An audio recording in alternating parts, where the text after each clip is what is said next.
siya tumingin sa camera. Ayaw niya. Ayaw mo talaga? Kung ako nga, hirap na yun. Pag nakita na yung nakaganyan yung Lalabas ka ba cellphone. ulit dito? O nagkulong ka na dyan sa bahay mo kasi kinukuha ng kitang video?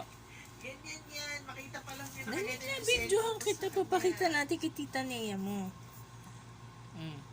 Nagkulong ka na dyan sa kwarto mo.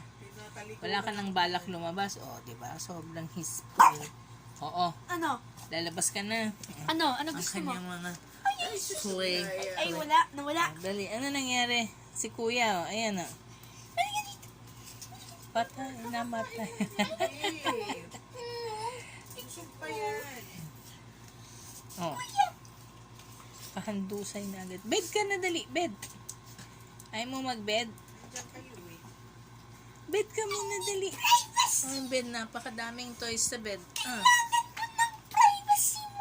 Nagkulong ka na dyan? Ay, nagkulong na nga. Hindi ka nalalabas? Tutulog na po ako. Nag-foots pa ka na? Mamaya pa po. Hala ko nag-foots pa na eh. Oh. Nag-dinner na po ako. Kakain ka pa mamaya. Oh, meron pa talagang snacker. Dinner yan eh. Oh. Yung feet ni kuya, no?